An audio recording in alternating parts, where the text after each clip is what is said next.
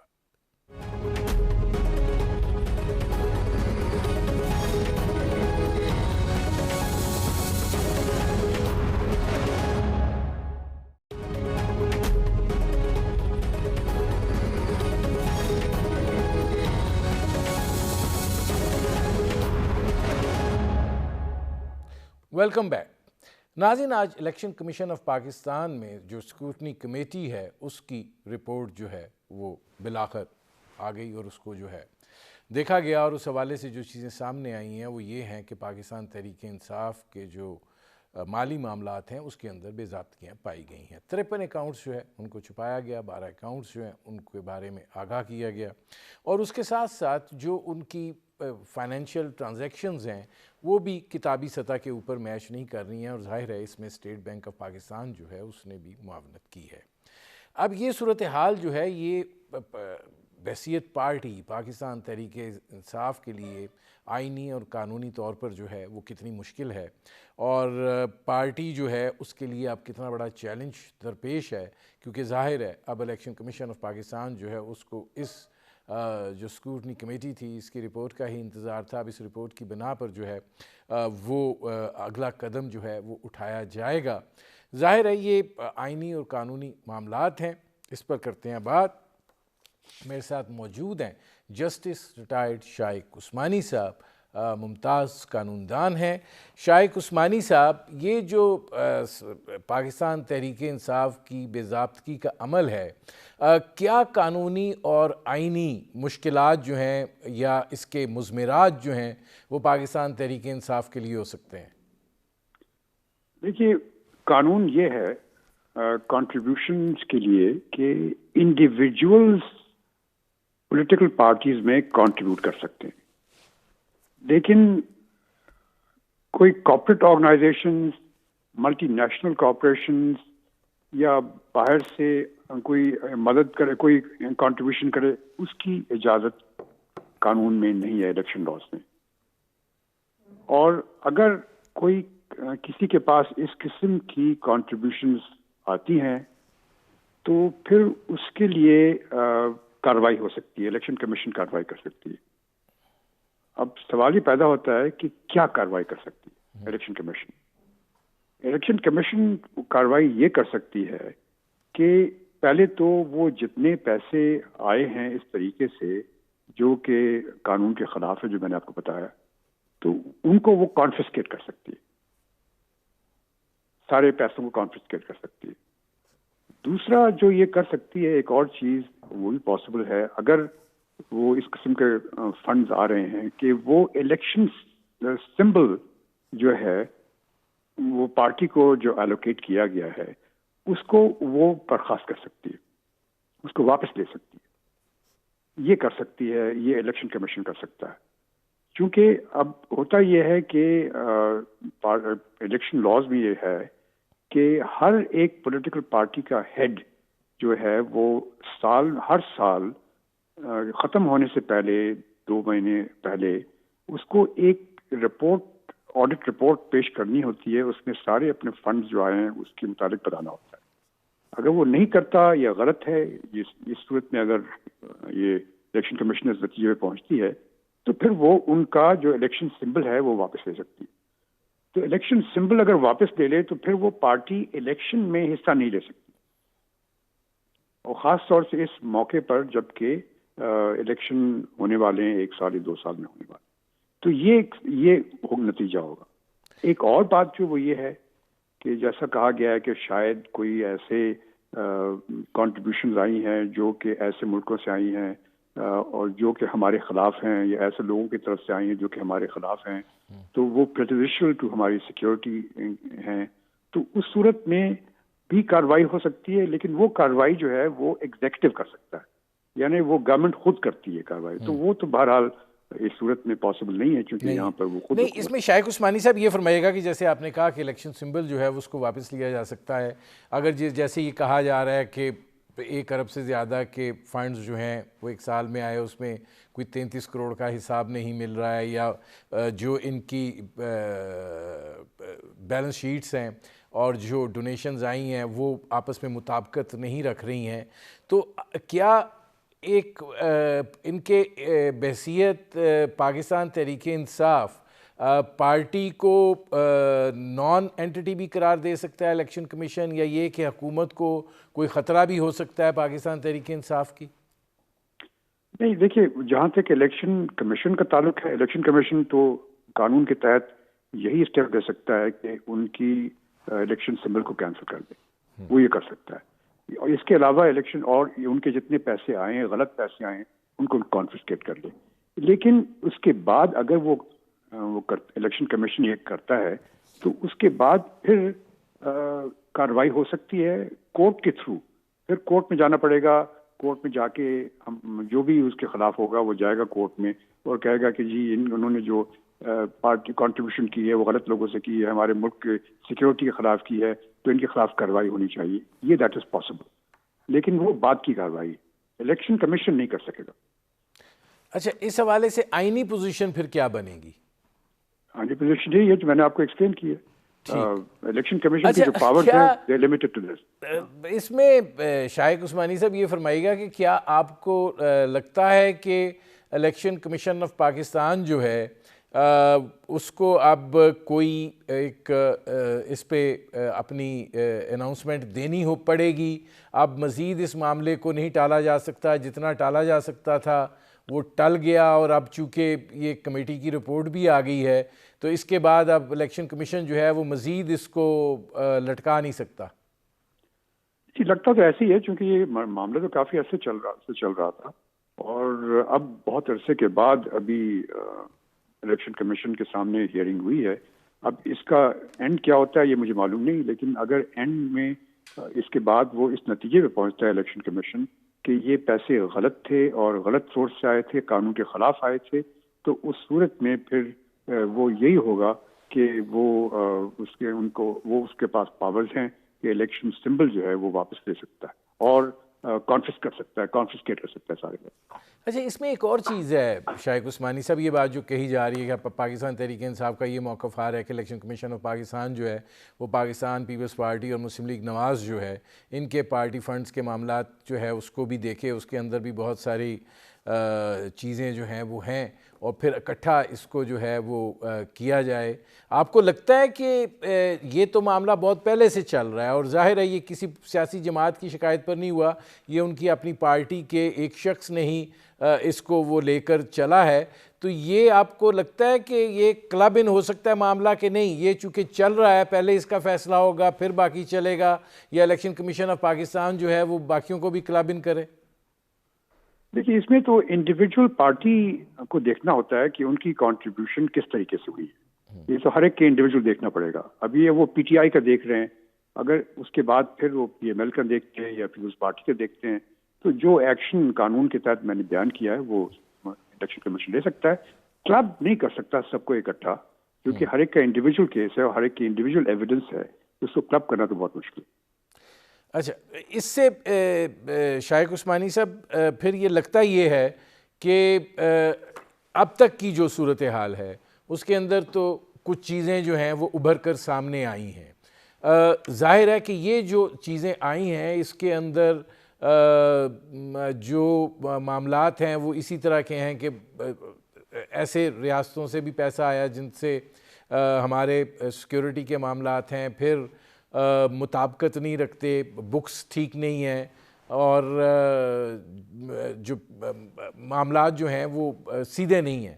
اب اس پہ اس رپورٹ کی بنا کے اوپر الیکشن کمیشن آف پاکستان جو ہے اس نے کیا کرنا ہے؟ اب یہ ہیئرنگ ہوگی، مزید اس پہ مانگا جائے گا کچھ حساب کتاب پی ٹی آئی سے کہ نہیں یہ اب فائنینشیل رپورٹ جو ہے یہ فائنل ہے اور اب صرف ایک ایسی ہیئرنگ ہوگی جس میں وضاحت طلب کر لی جائے؟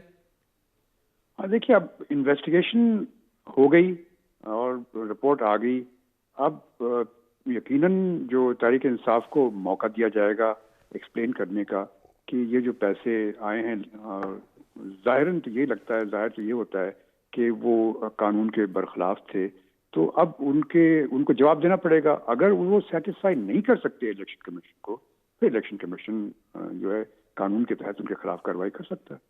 اس میں آپ کتنی تاخیر دیتے ہیں؟ آپ کو لگتا ہے کہ اس میں کچھ ہوگا یا یہ معاملہ جو ہے وہ جیسے پہلے اتنے سالوں سے لٹکا آ رہا ہے یہ لٹکا رہے گا؟ جی اب دیکھیے، جس طرح جب جو پارٹی حکومت میں ہوتی ہے اس کے پاس بہت سے ریسورسز ہوتے ہیں اور اس کے پاس بہت کلاؤٹ ہوتا ہے، اور خاص طور سے اس حکومت کے پاس کہ تو بہت ہی کلاؤٹ بہت زیادہ ہے، تو اس صورت میں ہو سکتا ہے کہ کوئی ایسی بات ہو جائے جس کی وجہ سے یہ سب چیزوں کو پوسٹ پون کرنا پڑے. It's possible. بہت شکریہ شائق عثمانی صاحب.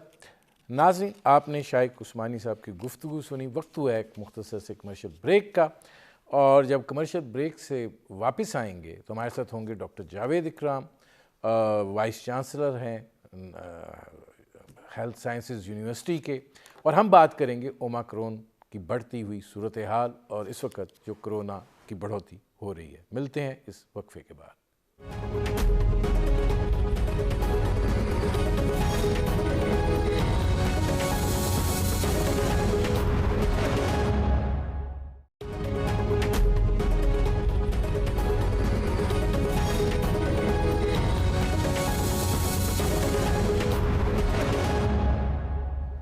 Welcome back. ناظرین، پاکستان میں کرونا کی 5ویں لہر کا آغاز ہو چکا ہے، اور اس حوالے سے NCOC جو ہے وہ خبردار کر رہا ہے. ظاہر ہے پاکستان میں اب کرونا کا جو نیکسٹ ویریئنٹ ہے اومیکرون، وہ بھی اب آ چکا ہے، اور ظاہر ہے اس کے پھیلاؤ میں بھی اضافہ ہو رہا ہے. خاص طور کے اوپر کراچی جو ہے وہاں پہ کرونا وائرس کی شرح جو ہے وہ 9% تک جا پہنچی ہے، اور اگر پورے ملک کا جو جائزہ NCOC دے رہا ہے اس کے مطابق تقریباً یہ شرح جو ہے وہ 1.5% پر جا چکی ہے، جبکہ ہم پچھلے 1-2 ماہ میں 1% سے بھی کم پر تھے، اور ساری چیزیں جو ہیں اور سارا نظام جو ہے وہ معمول کے مطابق ہوتا چلا جا رہا تھا.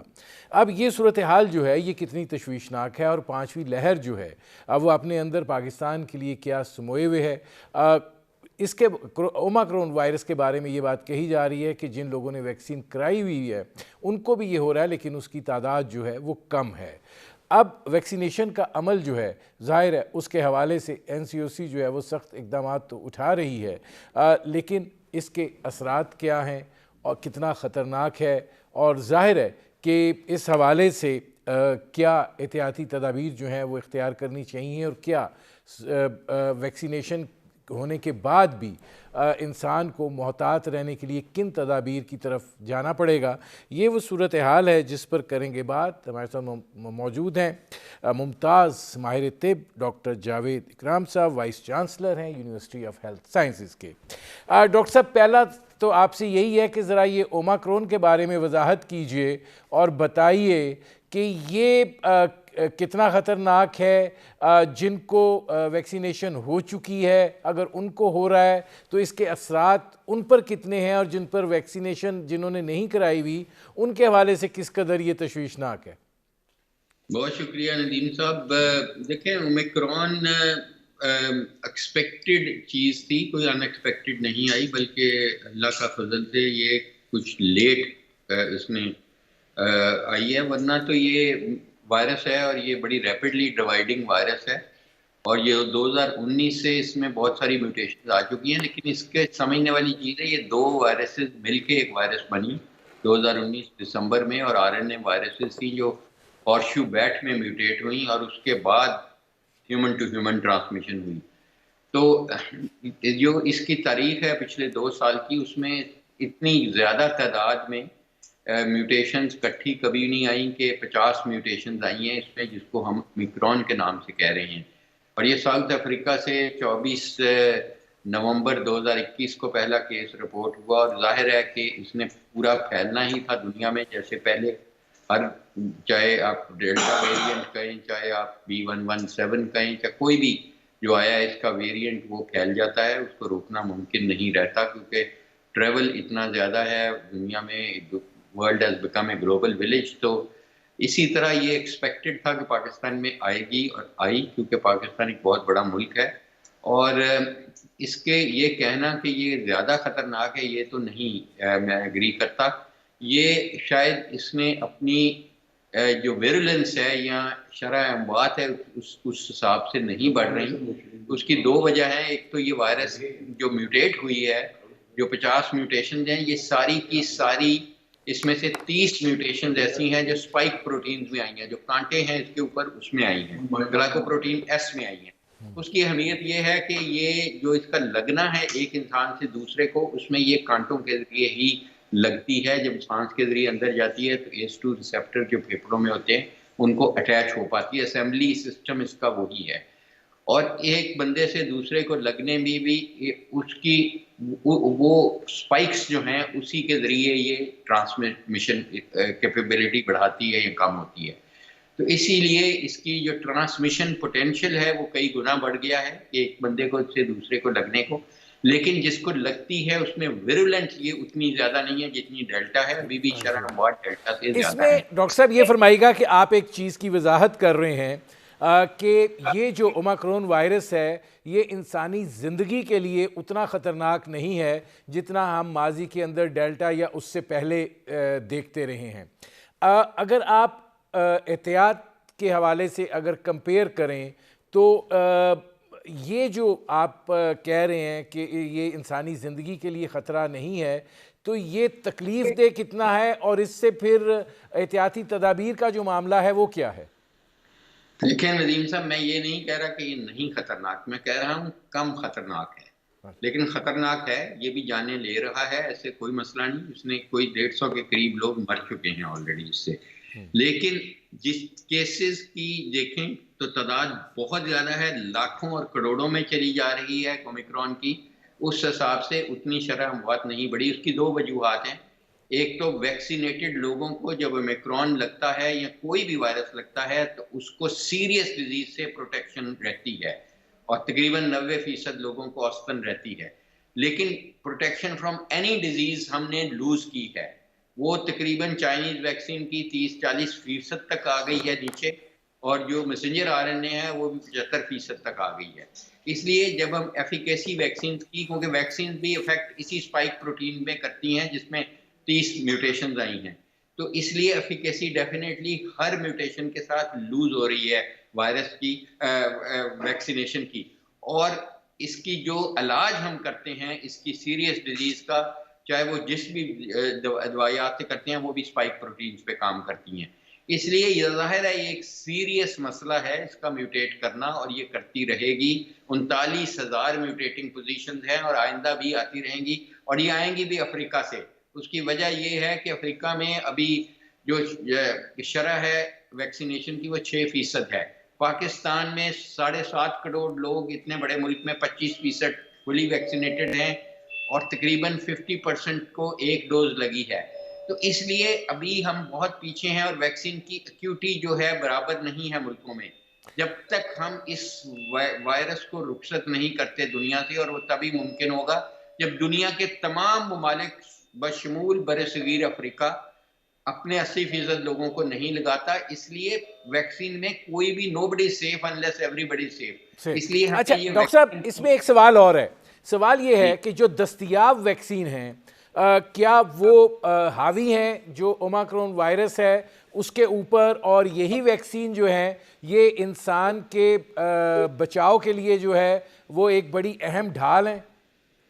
ابھی بھی ڈیفینیٹلی بہت بڑی ڈال ہے. ایک تو ڈال اس سے بچاؤ کے لیے ہے، لیکن زیادہ ڈال وہ اس لیے ہے کہ اگر آپ کو اومیکرون یا کوئی بھی وائرس لگ جائے گی کرونا کی تو آپ کوئی جان کو خطرہ نہیں ہوگا، آپ کو وینٹیلیٹر پہ نہیں جانا پڑے گا.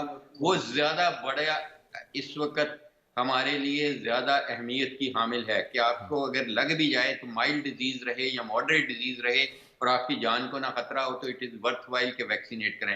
لیکن سب سے زیادہ اہمیت ویکسینیشن کی اس لیے ہے کہ جب ہم ہرڈ امیونٹی کریٹ کریں گے، 80% تمام ممالک دنیا کے لگا چکے ہوں گے بشمول برصغیر افریقہ، تو اس وائرس کو ہم رخصت کرنے کا، اینڈنگ دی پینڈیمک کی طرف جا سکیں گے. تو وہ زیادہ ضروری ہے، ورنہ ہم قربانیاں دیتے رہیں گے، جانیں جاتی رہیں گی، اور ایک جان کا چلے جانا بھی اسی طرح ہی ہے جیسے پوری انسانیت کا مر جانا ہے۔ تو اس لیے ہمیں مل کے ویکسینیشن کی جو کیوٹی ہے اس کو ایڈریس کرنا ہے تمام ملکوں نے، WHO نے کرنا ہے، ورلڈ بینک نے کرنا ہے کہ جن ملکوں میں بہت لو ویکسینیشن ریٹ ہیں ان کو انہوں نے ہیلپ کرنا ہے، انکریج کرنا ہے کہ وہ فٹافٹ 80% کو لگائیں، ورنہ ہم کوئی بھی محفوظ نہیں رہے گا اس دنیا میں اب جس طریقے سے ایکسپیکٹڈ ہے کہ یہ میوٹیٹ کرتی جائے گی۔ اور میں سمجھتا ہوں کہ اس وقت تک جب تک یہ عمل نہیں ہے تو ہمیں اپنی خواہشات کی قربانی دینی چاہیے، اپنی شادیاں سادگی سے کرنی چاہیے، جلسے جلوس نہیں کرنے چاہیے، اور گھر پہ نماز پڑھنی چاہیے، اور اگر ہم نے جانا بھی ہے تو ماسک کی زیرو ٹالرنس ہونی چاہیے، ماسک کے بغیر نہیں جانا چاہیے، اور ہاتھوں کا خیال رکھنا چاہیے، ہائیجین کا، جو ہم بہت دیر سے کہتے رہے ہیں۔ اگر جن کو شوگر ہے، بلڈ پریشر ہے، وہ اپنا کنٹرول رکھیں، وائٹامن ڈی لیتے رہیں، اس کا بہت فائدہ ہے اس کی سیریسنس ڈیزیز کی کم کرنے میں۔ اچھا ڈاکٹر صاحب یہ فرمائیے گا کہ اب یہ جو اومیکرون کی پاکستان کے اندر موجودہ صورتحال ہے، ظاہر ہے NCOC جو ہے وہ جو اعداد و شمار سامنے آ رہے ہیں اس کی بنا پہ یہ بات کہہ رہا ہے کہ 5ویں لہر کا جو ہے وہ آغاز ہو چکا ہے۔ کراچی کے اندر تو 9% تک شرح جو ہے وہ جا چکی ہے، دیگر شہروں میں بھی اس کی شرح جو ہے اب گریجولی بڑھ رہی ہے۔ وہ صورتحال جو 1% سے نیچے تھی اب 1.5% تک پہنچ چکی ہے۔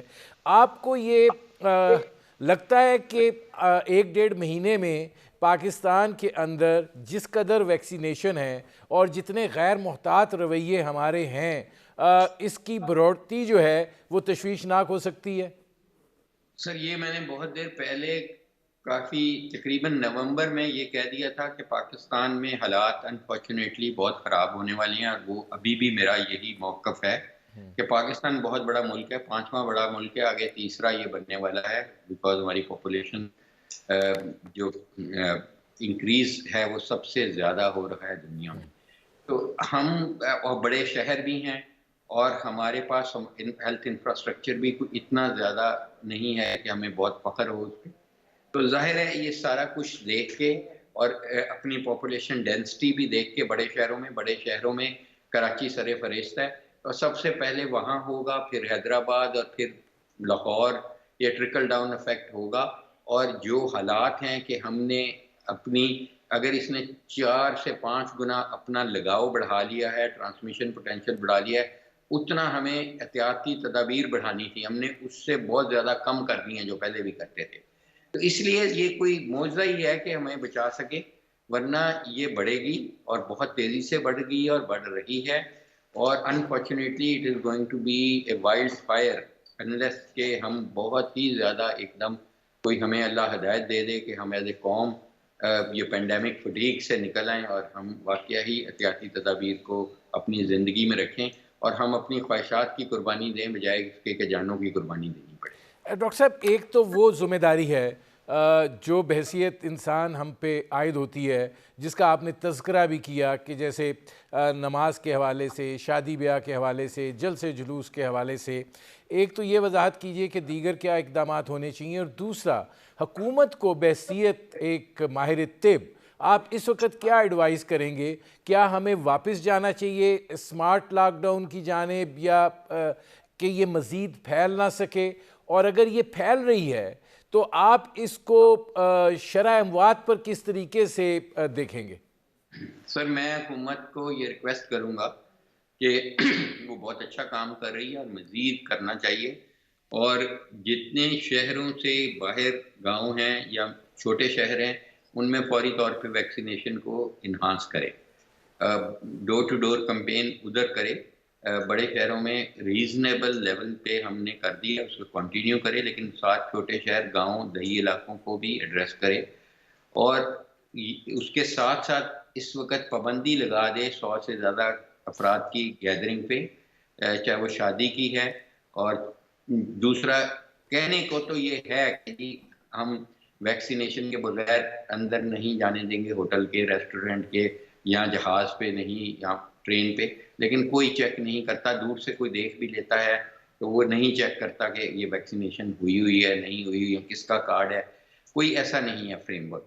جب کوئی ٹکٹ بک کرائے تو اس وقت اپنا ویکسینیشن سرٹیفکیٹ اسی شناختی کارڈ کا دے، یا جب کوئی گیسٹ لسٹ انشور کرے جو ہوٹلز میں جا رہے ہیں کہ ان لوگوں کا پہلے انہوں نے ویریفائی کر لیا ہے کہ ویکسینیشن ہوئی ہے، انہیں کو الاؤ کیا جائے.